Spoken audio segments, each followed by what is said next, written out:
भालेराम और छोटे लाल एक छोटे से गांव में रहते थे। दोनों में बहुत गहरी दोस्ती थी। वे बचपन से साथ साथ खेलते कूदते ही बड़े हुए थे।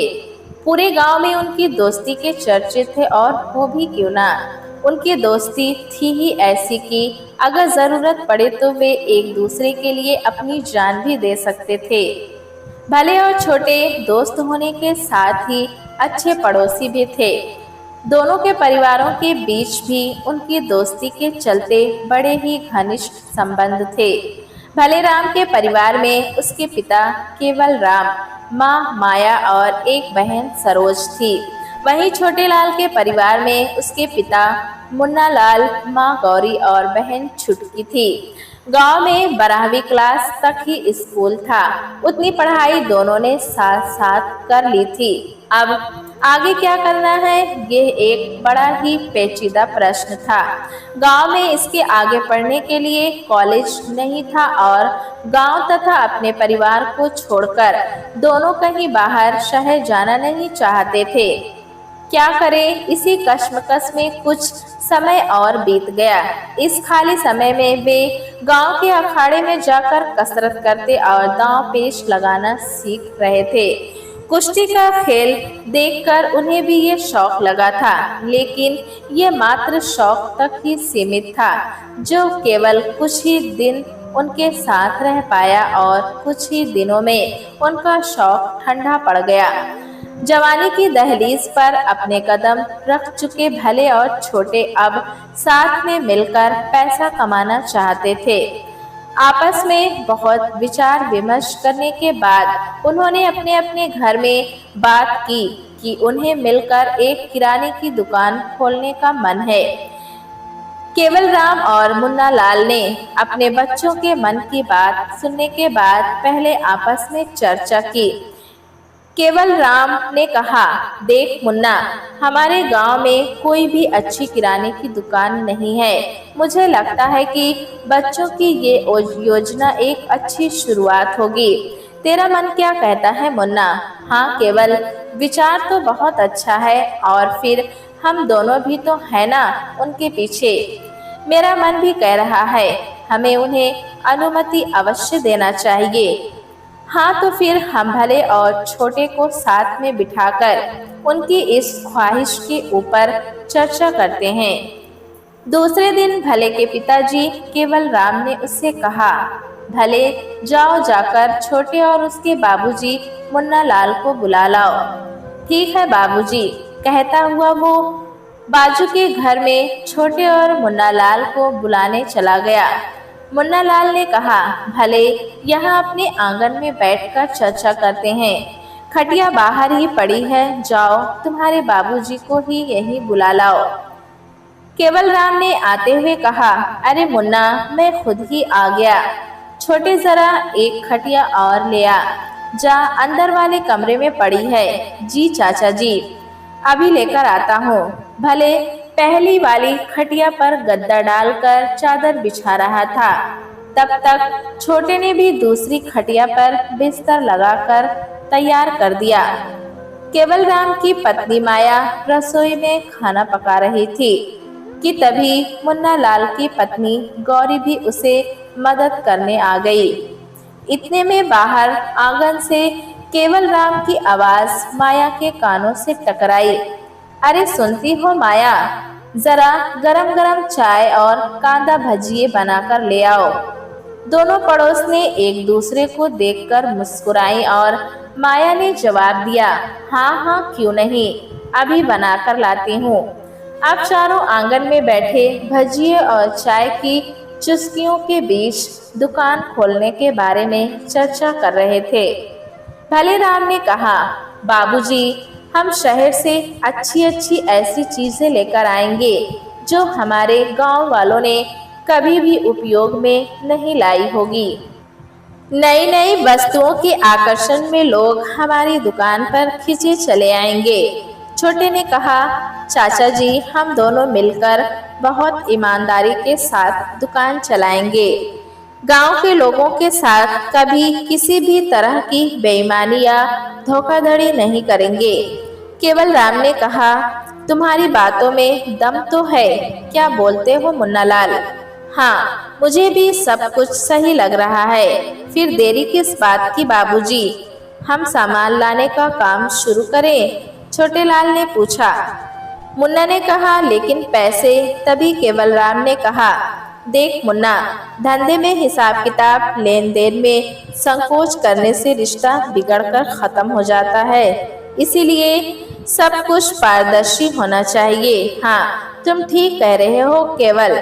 छोटे लाल और भले राम उनके मुंह से ये शब्द सुनकर चौंक गए और एक साथ ही उनके मुंह से निकला, अरे आप दोनों ये कैसी बातें कर रहे हो बाबूजी और चाचा जी? छोटे लाल ने कहा, हमारे बीच कभी कोई भी धंधा या पैसा रिश्ता खराब नहीं कर सकता।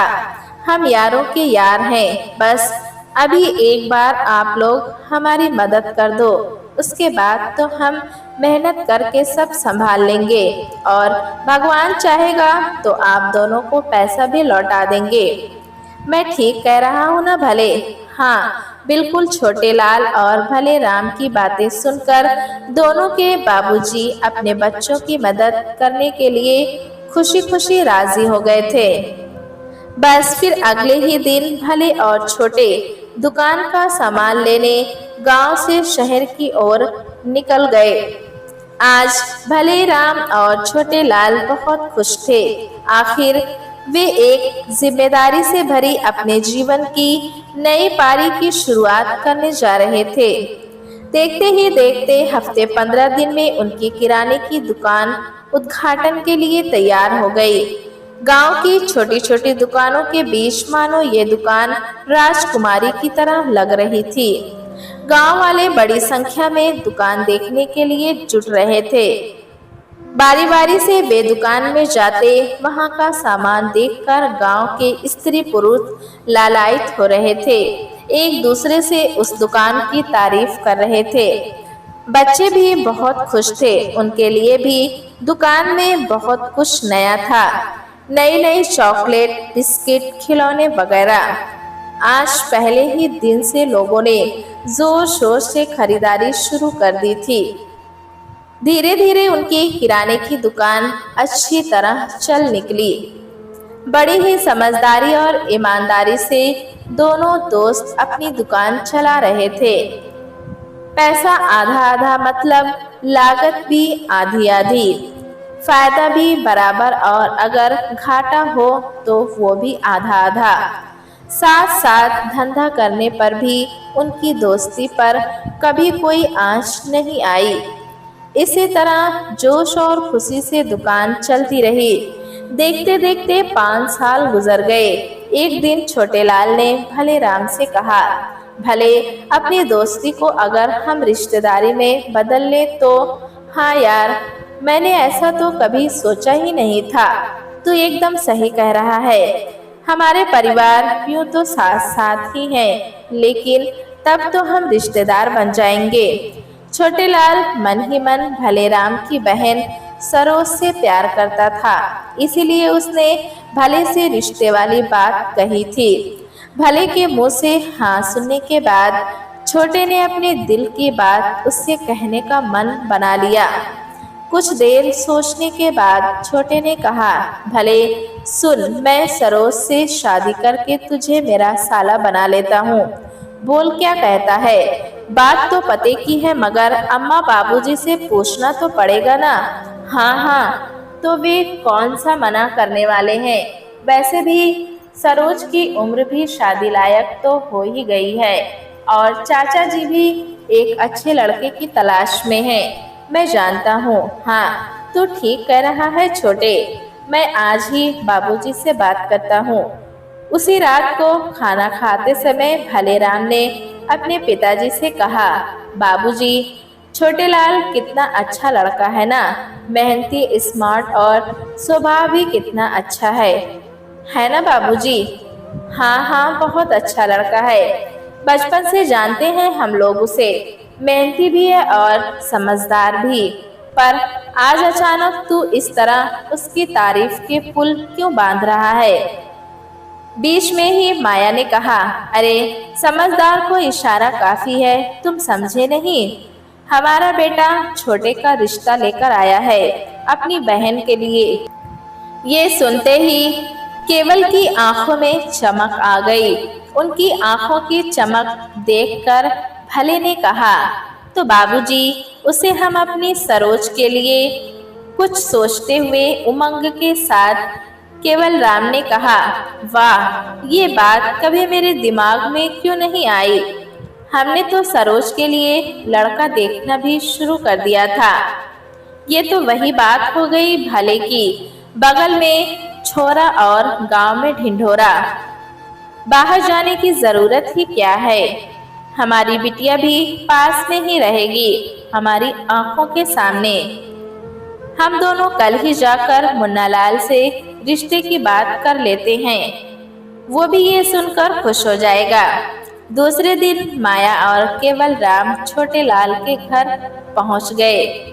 मुन्नालाल कुर्सी पर बैठा पान चबा रहा था। केवल को देखते ही उसने कहा, आओ आओ केवल बैठो, भाभी जी भी आई हैं। कहते हुए उसने गौरी को आवाज लगाई, अरे गौरी, देख माया भाभी आई हैं। आवाज सुनते ही वो साड़ी के पल्लू से अपने हाथ पोंछती हुई बाहर कमरे में आ गई और माया से कहा, आ माया, आजा, चल हम अंदर कमरे में बैठते हैं। बीच में केवल राम ने कहा, अरे गौरी, भाभी अंदर कमरे में क्यों, यहाँ क्यों नहीं? आज तो मैं आपसे भी बात करना चाहता हूँ। आओ तुम दोनों भी यहीं बैठो।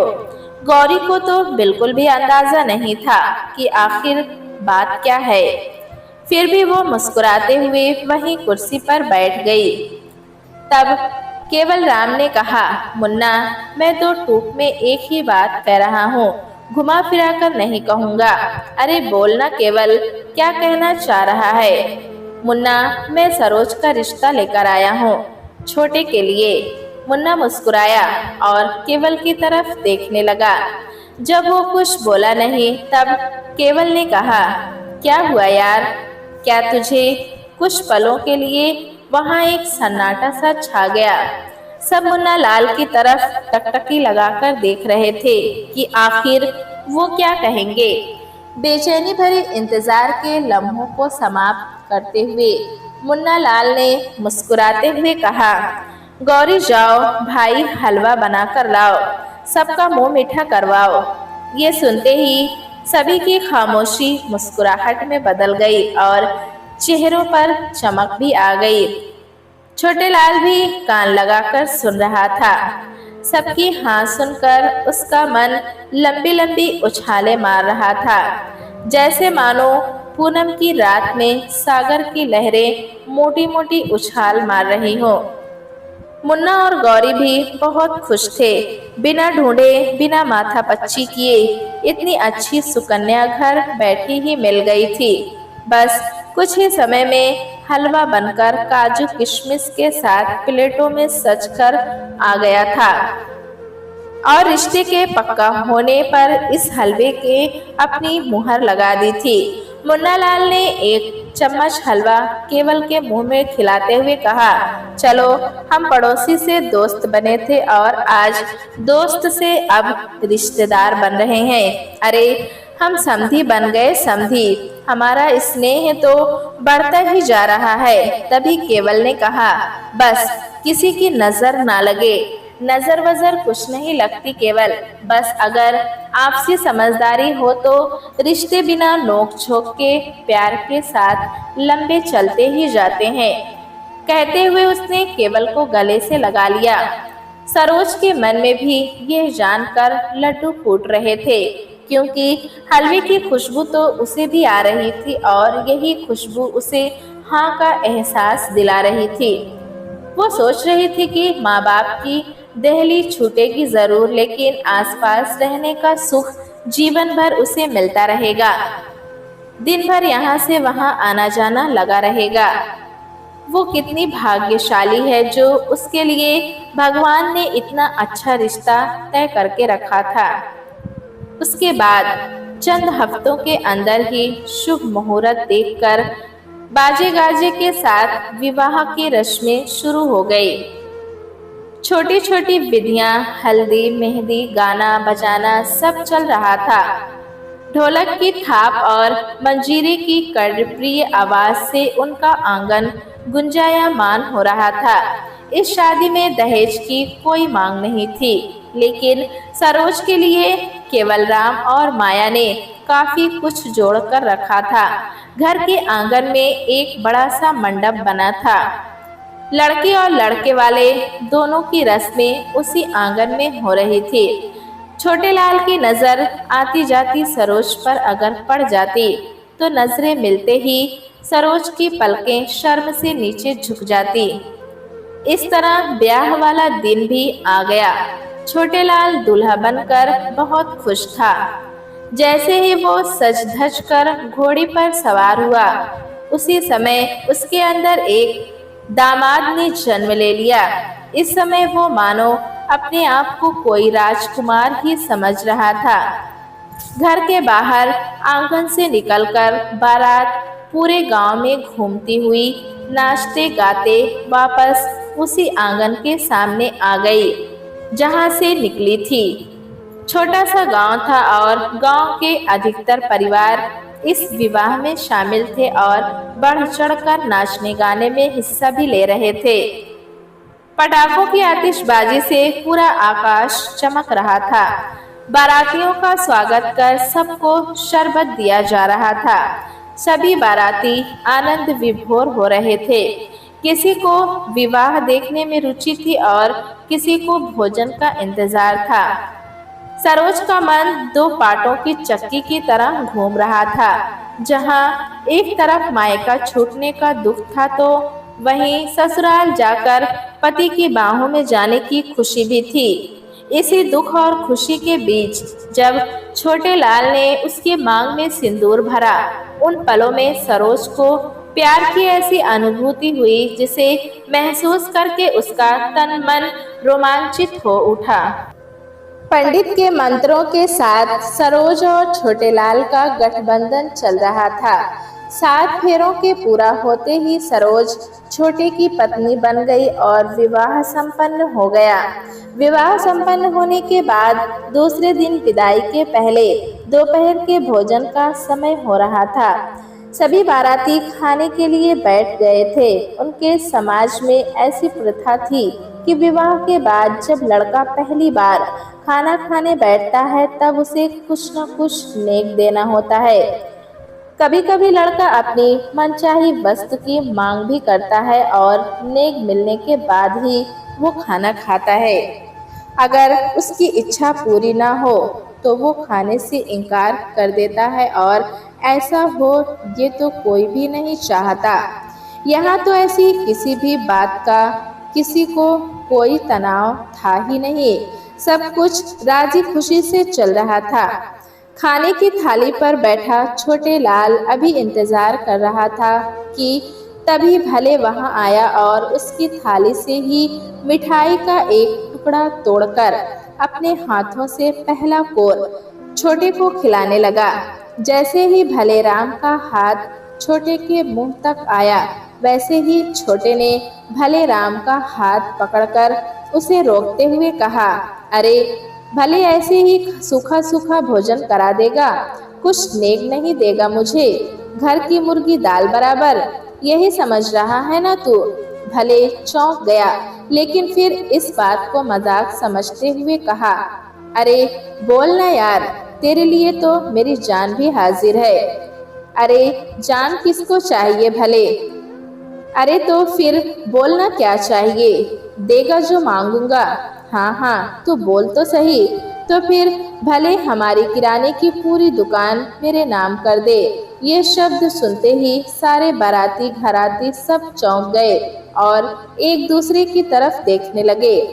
छोटे लाल के बाबूजी के कानों में यह शब्द पड़ते ही उनका गुस्सा अपनी प्रकाष्ठा पार आ गया था।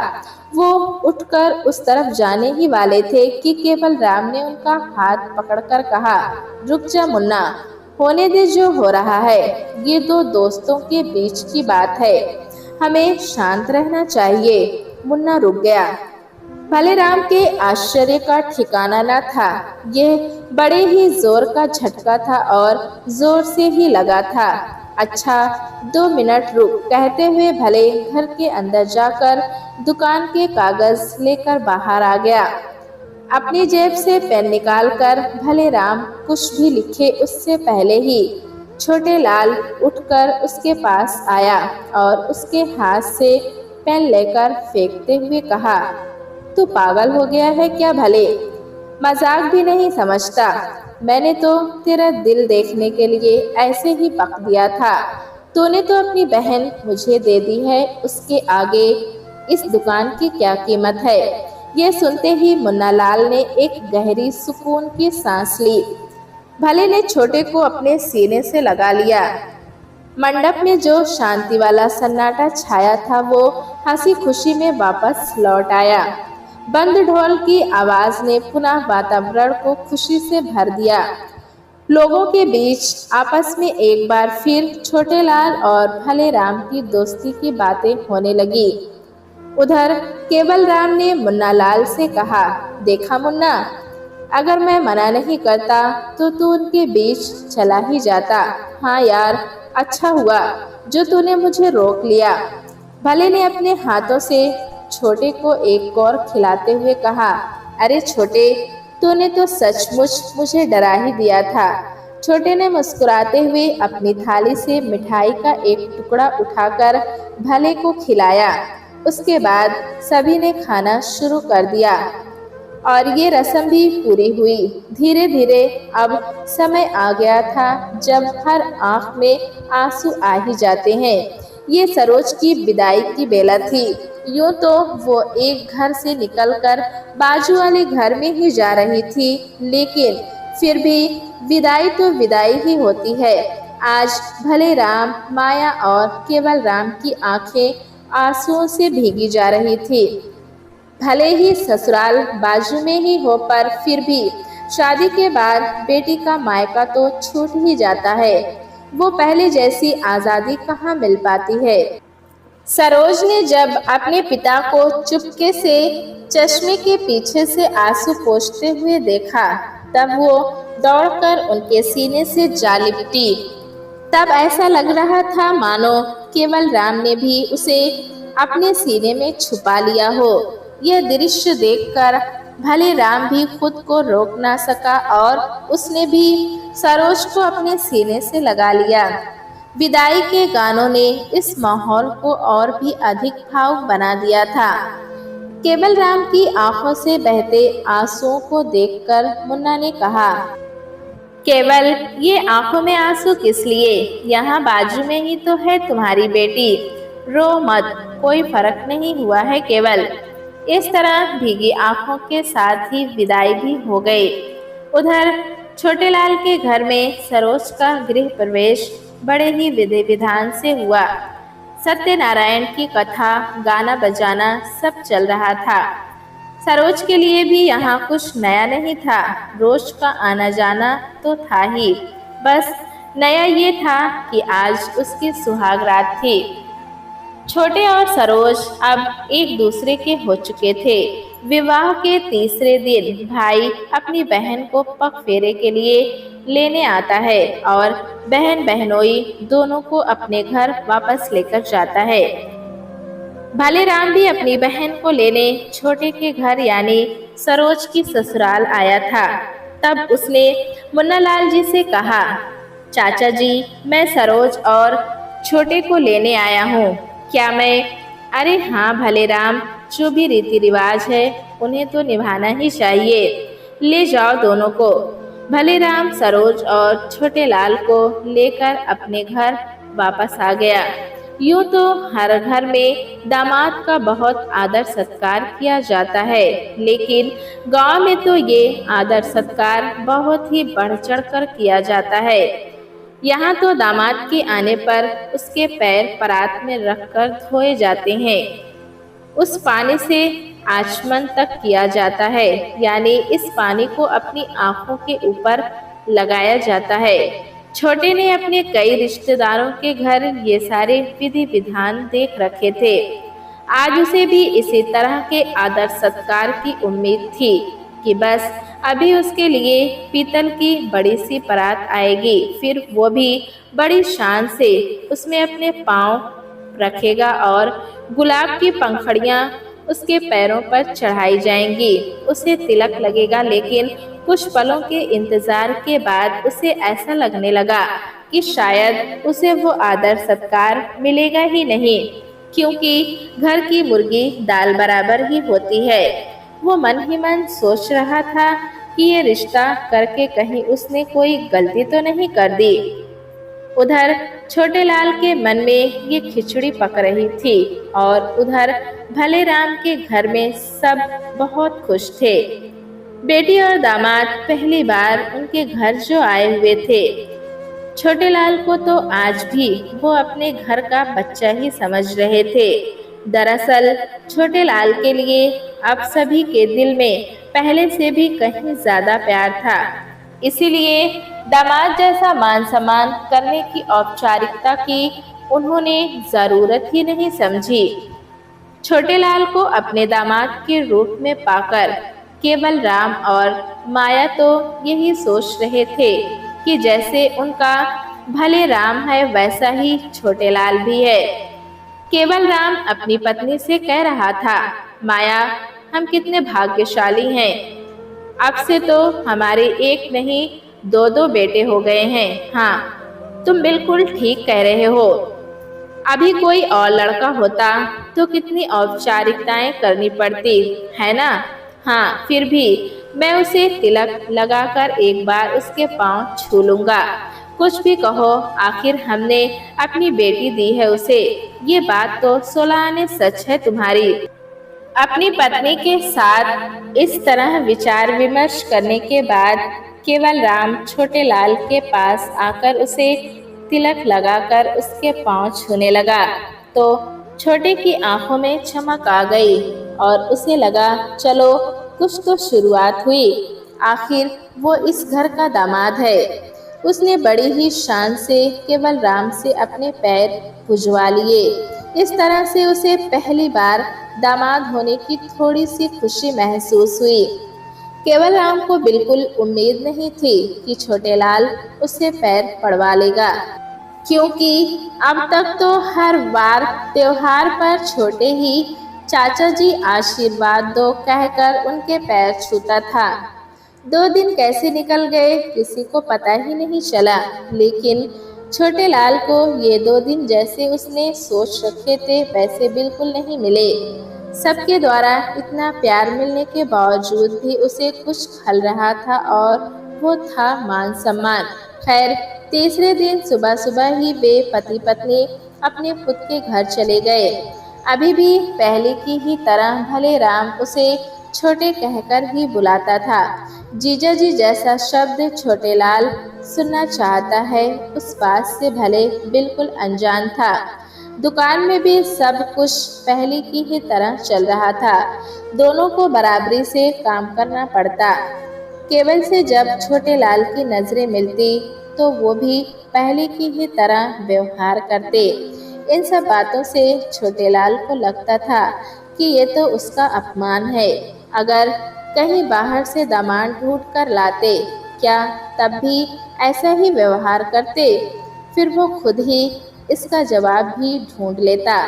नहीं नहीं, तब तो ये लोग उसकी दिन रात खुशामद करते, उसके आगे पीछे घूमते, कीमती उपहार भी लाकर देते। वो सोचता उसकी तो किस्मत ही खराब है, उसने खुद ही अपने पैर पर कुल्हाड़ी मार ली है।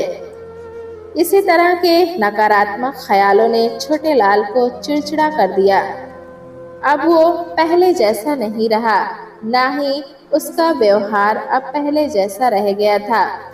परेशान होकर आखिर एक दिन उसने सरोज को कह ही दिया, सरोज, एक बात कहूँ? हाँ बोलो ना।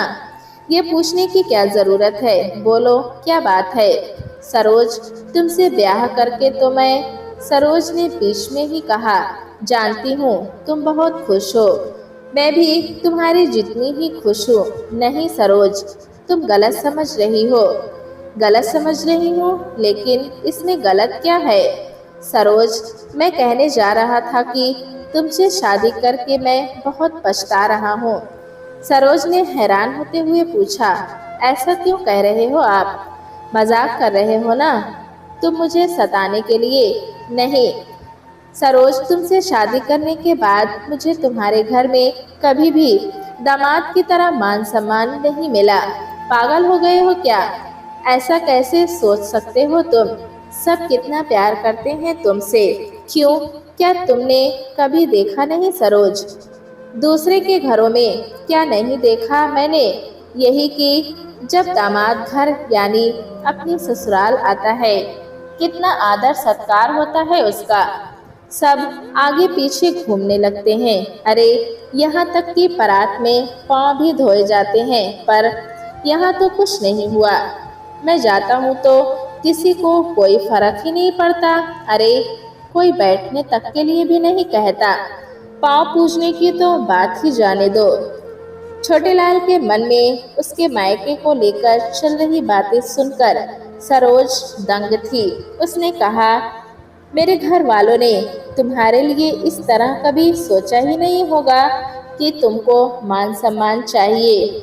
वो तो जैसे पहले तुम्हें अपने घर का बच्चा समझते थे, वैसा ही आज भी रहने दो, रहने दो। इसीलिए मुझे लगता है कि मुझे ये शादी करनी ही नहीं चाहिए थी। सरोज ने कहा, छोटे, मैं सोच भी नहीं सकती थी कि तुम्हारे मन में बेवजह की बातों ने डेरा जमा लिया है। तुम क्यों दामाद बनकर रहना चाहते हो? तुम बेटा क्यों नहीं बन सकते? एक बार भी अगर उन्हें तुम्हारी मानसिकता का पता चल जाएगा तो वो लोग बहुत दुखी हो जाएंगे। तुम पहले की तरह ही रहो ना। सरोज के इतना समझाने पर भी छोटे लाल के दिमाग की बत्ती ना जली। अपने मन में जहर भरकर धीरे धीरे भलेराम के साथ भी उसका व्यवहार बदल रहा था, जिसे भले भी महसूस कर रहा था। भलेराम सोच रहा था कि दोस्ती को रिश्तेदारी में बदला था कि और भी संबंधों में मिठास बढ़ेगी, ठहराव रहेगा, लेकिन यहाँ तो उल्टा ही हो रहा है। छोटे लाल को दौलत की चाह तो कभी रही ही नहीं, लेकिन इतने मधुर संबंधों के बीच ये कैसी दीवार खड़ी हो गई है? आखिर क्या हो गया है छोटे को? ये सोच भले राम को अंदर ही अंदर सता रही थी। उधर छोटे लाल की बहन छुटकी न जाने कब से मन ही मन भले राम को प्यार करती थी, जिसका अंदाजा भले को अब तक नहीं हुआ था। छुटकी का प्यार दिन पर दिन बढ़ता ही जा रहा था। जब भी भले उसके घर आता, वो बार बार उसके सामने आ जाती। इस बात पर भले ने कभी ध्यान ही नहीं दिया था, लेकिन आज जब भले चुटकी के घर आकर बैठा था, तब हमेशा की तरह चुटकी बार बार वहां आ रही थी। आज जब वो दरवाजे पर खड़ी होकर एकटक भले राम को निहार रही थी, तब भले राम की नजर भी अचानक ही उसकी आंखों से जा टकराई। वो ये देखकर हैरान था कि छुटकी लगातार उसे ही देखे जा रही है। भले राम ने अपनी नजरें हटा ली, किंतु कुछ देर बाद उसने फिर देखा तो अब तक भी छुटकी एकटक उसे ही निहारे जा रही थी। तब इस बार भलेराम की आंखें भी वहां आकर अटक गई। आज पहली बार भलेराम को इस बात का एहसास हुआ कि छुटकी की आंखें तो उसके साथ प्यार का इजहार कर रही हैं। भलेराम को भी उन पलों में सुख का ऐसा एहसास हो रहा था जो इससे पहले कभी अनुभव नहीं हुआ था। उसकी नजरें भी हटने को तैयार नहीं थी। वो भी उन पलों को जी रहा था। अब ये सिलसिला चल निकला। रोज ही आते जाते एक दूसरे को दोनों देखा करते, लेकिन दोनों में से एक भी अपनी जुबान नहीं खोलता था। आंखों से आंखें ही बात करती रहती। छुटकी सोच रही थी, ऐसा कब तक चलेगा? ये भलेराम तो कुछ कहता ही नहीं है। लगता है उसे खुद ही एक और कदम आगे बढ़ाना पड़ेगा। तभी एक दिन भलेराम आंगन में अकेला बैठा था। वहां और कोई भी नहीं था। छुटकी तो ऐसे ही किसी मौके की तलाश में थी और वो आज उसे मौका मिल ही गया। उसने भले राम के पास आकर कहा, भले, क्या तुम नहीं जानते कि मेरे दिल में क्या है? क्या मुझे ही हर बात की पहल करनी पड़ेगी? क्या जो मैं सुनना चाहती हूँ तुम पहले नहीं बोल सकते? अरे अरे छुटकी, शांत हो जाओ।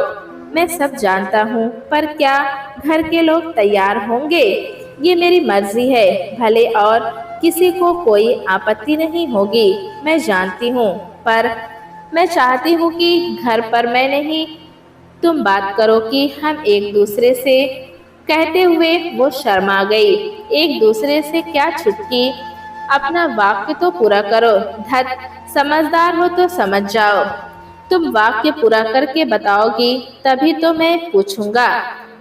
धत कहते हुए शर्मा कर छुटकी वहां से अंदर चली गई। छुटकी के प्यार का इकरार करने के बाद भी 15 दिन गुजर गए, लेकिन भले राम किसी से भी शादी की बात करने की हिम्मत जुटा नहीं पाया। आते जाते छुटकी जब भी उसे देखती, भले राम नीचे सर करके निकल जाता। आखिरकार छुटकी समझ गई कि इससे तो ना हो पाएगा, ये भी उसे ही करना पड़ेगा। आज रात जब उसकी माँ खाना बना रही थी, तब छुटकी उनके पास जाकर बैठ गई और बोली, अम्मा, मुझे तुमसे कुछ कहना है। दरअसल मुझे तुम्हारी मदद चाहिए। भले राम से प्यार करती है तू और यही बात मुझसे कहना चाहती है ना? अम्मा, मैं तेरी आंखों को पढ़ना जानती हूँ बेटा। जब भी वो आता है तू कितनी बदल जाती है। मैंने देखा है तुझे उसे निहारते हुए, लेकिन वो तैयार होगा क्या? मैंने उसकी तरफ से कभी कोई ऐसी बात नहीं देखी। अम्मा, शायद उसे पहले तो एहसास ही नहीं था कि मैं। अम्मा, तुम मेरी मदद करो ना। क्या उसे मैं कहूँ कि मेरी बेटी तुझसे प्यार? नहीं बाबा, ये मुझसे नहीं होगा। अरे अम्मा, तुमने तो अलग ही ट्रेन पकड़ ली। अब तो वो समझ गया है और तैयार भी है। बस आप सबसे कहने में डरता है। तो तू मुझसे क्या चाहती है? अम्मा, आप बाबूजी से बात करो ना। क्या वो मानेंगे? अरे पगली, इतना अच्छा लड़का है, जाना पहचाना है, क्यों नहीं मानेंगे? बात अगर इतनी ज्यादा खुशी की हो तो उसे फैलने में समय कहाँ लगता है। अम्मा जी के मन में भी लड्डू फूट रहे थे। उन्होंने रात के खाने के समय ही बात छेड़ दी। जब छुटकी रसोई में थी तब उसकी माँ ने मुन्ना लाल से कहा, अजी सुनते हो? हाँ हाँ बोलो, क्या बोलना चाह रही हो? छुटकी के लिए मैंने एक लड़का पसंद कर लिया है। वाह, क्या बात है, तुमने पसंद भी कर लिया है? हाँ हाँ, तो क्या मैं पसंद नहीं कर सकती? माँ हूँ उसकी। क्या ये हक सिर्फ पिता का ही होता है? अरे, ये हक तो बेटी का होता है। उससे पूछा है क्या तुमने? हाँ पूछा है, वो तैयार है। अच्छा, तो बात ऐसी है। कहते हुए मुन्नालाल मुस्कुरा दिए। वो कहते हैं ना कि बाल धूप में सफेद नहीं हुए हैं। अनुभव का पूरा पिटारा था उनके पास। वो समझ गए कि यह बात भले राम की हो रही है। फिर उन्होंने कहा, लेकिन उस घर से हमने लड़की ली है, वहाँ कैसे? क्यों नहीं? कितने परिवारों में ऐसी शादी होती है। अरे, रिश्तों में और ज्यादा मजबूती आ जाती है, मुन्ना लाल ने कहा। और वैसे भी अब जब बेटी की मर्जी है तो मना करने का कोई मतलब ही नहीं बनता। तब छुटकी की अम्मा ने मुस्कुराते हुए कहा, चलो यही समझ लो, तुम बड़े चालाक हो। चालाक नहीं, छुटकी की अम्मा, अनुभवी कहते हैं इसे। अच्छा अच्छा ठीक है। छुटकी कह रही थी, अम्मा जी यहीं रहूंगी तुम्हारे पास, कहीं दूर नहीं जाना पड़ेगा। तब तक छोटे लाल भी दुकान बंद करके घर आ गया था। जब उससे ये बात कही गई तब उसने मन में सोचा, इसमें बुराई ही क्या है, और फिर कहा, हाँ बाबूजी, ये तो बड़ी अच्छी बात है। भले बहुत अच्छा लड़का है, छुटकी को हमेशा खुश रखेगा। चलो, इस रिश्ते के लिए सभी तैयार थे। छोटेलाल सोच रहा था, अब भले राम को पता चलेगा जब वो भी दामाद बनकर इस घर में आएगा और उसे भी दामाद की तरह मान सम्मान नहीं मिलेगा। केवल राम की ही तरह मुन्ना और उसकी पत्नी भी भले राम के घर अपनी बेटी छुटकी का रिश्ता लेकर आ गए। मुन्ना लाल ने कहा, समधी जी, मुझे तुमसे कुछ मांगना है, क्या दोगे? केवल राम ने कहा, हाँ हाँ, मांगना जरूर दूंगा। सोच ले केवल राम, फिर मुकरना नहीं। केवल राम ने सोचा कहीं कोई दहेज, तब तक फिर मुन्ना लाल ने कहा, अरे क्या सोच रहा है, बोलना। अरे मुन्ना, पहेलियां मत बुझा, मांग ले जो मांगना है, मैंने तो तुझे अपने जिगर का टुकड़ा दे दिया है, अब उससे बड़ा तो कुछ भी नहीं है। चल, दे दिया समझ, बस अब बोल दे। केवल राम, मुझे और कुछ नहीं, बस मेरे जिगर के टुकड़े को तेरे घर भेजना है। बोल, क्या ये रिश्ता स्वीकार करेगा? क्या? कहते हुए केवल राम उठकर खड़ा हो गया और बिना कुछ बोले सीधे आकर मुन्ना लाल को गले से लगा लिया। भले राम अंदर बैठा मन ही मन मुस्कुरा रहा था। रिश्ता पक्का हो गया। छोटेलाल और भले राम ने एक दूसरे को गले से लगा लिया। बस फिर क्या था, चट मंगनी पट ब्याह की तैयारियां शुरू हो गई। भले राम दूल्हा जरूर था, किंतु उसमें छोटेलाल की तरह कोई परिवर्तन नहीं आया। इसमें इस पूरी शादी के दौरान छोटेलाल ये महसूस कर रहा था कि भले राम तो दूल्हे जैसा लग ही नहीं रहा, दौड़ दौड़ कर खुद ही कितना काम कर रहा है, उसके आश्चर्य का ठिकाना ही नहीं था। विवाह के अगले ही दिन भोजन के समय जब भले राम को नेक देने की बारी आई, तब उसने सामने से आते हुए छोटेलाल और मुन्ना लाल को देखा। वो तुरंत खड़ा हो गया और तेजी से चलकर मुन्ना लाल, जो अब उसके ससुर थे, उनके पांव पड़े। भले राम ने कहा, आशीर्वाद दो बाबूजी। मुन्ना लाल ने हाथ जोड़ते हुए कहा, अरे अरे भले, ये क्या कर रहे हो बेटा तुम? पाँव छू रहे हो? अरे अब तो तुम दामाद बन गए हो, पाँव तो हमें। बाबूजी, आप ये क्या कह रहे हैं? मैं तो जैसे पहले आपका बेटा था, बिल्कुल वैसा ही अब भी हूँ। उनके दोनों जुड़े हुए हाथों को हटाते हुए भले ने कहा, बाबूजी, आपके ये हाथ जोड़ने के लिए नहीं, आशीर्वाद देने के लिए हैं। ये कहते हुए उसने फिर से एक बार उनके पैरों का स्पर्श किया। आप तो हर दृष्टि से मुझसे बहुत बड़े हैं, उम्र में भी और रिश्ते में भी।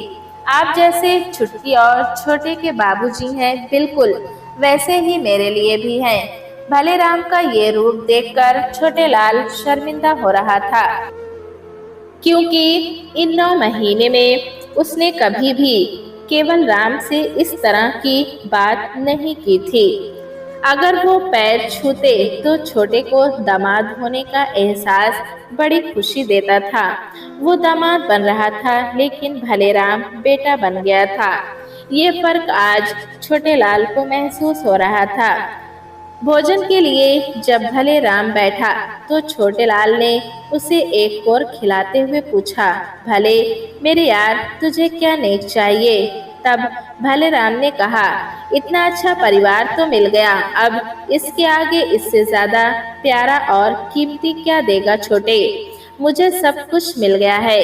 विवाह के 2 दिन बाद पग फेरे के लिए जब छोटेलाल छुटकी और भले राम को अपने घर ले गया, तब उसने अपने माँ बाप की आपस में बातें सुनी। उसकी माँ ने कहा, छोटे के बाबूजी, एक परात में पानी रख लेते हैं, भले के पांव धुलवा देना। मुन्ना लाल ने कहा, अरे अरे नहीं छुटकी की अम्मा, भले हमारे घर का ही तो बच्चा है, तुम ये क्या करने के लिए कह रही हो? उस दिन जरा सा हाथ जोड़ लिया था तो कितना दुखी हो गया था वो। भले जैसा पहले था अभी भी बिल्कुल वैसा ही है। शादी में कभी भी उसने दामाद बनने जा रहा है ऐसा व्यवहार नहीं किया। बस हमें भी हम जैसे पहले थे वैसे ही रहना है। हाँ, तुम ठीक कह रहे हो। वो लोग भी हमारे छोटे को कितना प्यार करते हैं और बेटे जैसा ही तो रखते हैं। हाँ, तुम अब समझी। देखो, जो दामाद जैसे रहते हैं ना, उन्हें केवल ऊपरी दिखावा और ऊपरी मन से आदर मिलता है, लेकिन जो दामाद होते हुए भी बेटा बनकर रहते हैं, उन्हें सच्चे मन से प्यार मिलता है। मान सम्मान तो फिर भी होता ही है, लेकिन दिखावा नहीं होता। भले हमारा बेटा बनकर ही रहेगा, उसे दामाद वाले मान सत्कार की कोई ख्वाहिश ही नहीं है। छोटेलाल अपनी दामादगिरी दिखाने के लिए अब बहुत शर्मिंदा था। विवाह से अब तक पूरे 9 माह हो चुके थे और इस पूरे समय में वो हमेशा मान सम्मान को ही ढूंढता रहा। यहाँ तक कि उसने अपनी पत्नी तक से उसका ये दुख बयां कर दिया था। आज वो सरोज के पास आया और बोला, सरोज, मुझे माफ कर दो, मैं गलत था। मेरे अंदर एक दामाद ने जन्म ले लिया था, लेकिन सरोज, तुम्हारे भाई और मेरे दोस्त ने मुझे सही रास्ता दिखाया है। भले राम का व्यवहार बिल्कुल नहीं बदला, वो बिल्कुल पहले की ही तरह है, सिर्फ एक अच्छा दोस्त, एक सच्चा साथी। उसके कारण उसे देखकर मेरी मानसिकता भी अब बदल चुकी है। सरोज ने कहा, छोटे, अब मैं बहुत खुश हूँ। पिछले कई महीनों से मुझे लग रहा था कि मेरी शादी एक घमंडी इंसान से हो गई है, लेकिन आज तुमने मेरी उस सोच को बदल दिया। इतने में केवलराम की आवाज़ आई। वो आंगन से पुकार रहे थे, छोटेलाल बेटा, जरा इधर आना। जी बाबूजी, कहते हुए छोटे और सरोज दोनों बाहर निकले। केवल को देखते ही छोटेलाल उनके पास आया और आज पहली बार झुककर उनके पांव छूते हुए कहा, जी बाबूजी। केवल ने उसे ऊपर उठाते हुए कहा, अरे छोटे बेटा, ये क्या कर रहे हो तुम? मत रोकिए बाबूजी, मुझे मेरी गलतियों का एहसास हो गया है।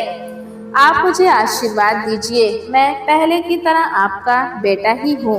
केवल ने छोटे को अपने सीने से लगा लिया। सरोज ये दृश्य देखकर फूली नहीं समा रही थी।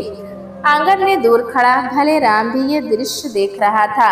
उसकी आंखें उसके मन की तड़प को, उसकी भावना को उजागर कर रही थी। तभी छोटे की नजर उस पर पड़ गई और वो तुरंत ही भले राम के पास आया और कहा, यार भले, थोड़े कदम बहक गए थे, माफ कर सकेगा क्या? भले राम ने मुस्कुराते हुए कहा, अबे जीजा भी तो तू और साला भी तो तू, माफ तो करना ही पड़ेगा ना, वरना कान खींचने वाली एक नहीं दो दो सामने खड़ी हैं। वो देख, सामने खड़ी छुटकी और सरोज मुस्कुरा रही थी। केवल राम, मुन्नालाल और उन दोनों की धर्मपत्नी अपने परिवार को प्यार की मजबूत डोरी में बांधा देखकर खुश हो रहे थे और ऊपर आसमान की ओर देखकर दोनों हाथ जोड़ रहे थे, मानो भगवान से कह रहे हों, हे प्रभु, हमारे परिवार की एकता बस यूं ही बनाए रखना। प्यारे दोस्तों, कहानी कैसी लगी हमें कमेंट में ज़रूर बताएं। चैनल पे नए हैं तो एक लाइक और सब्सक्राइब करना ना भूलें।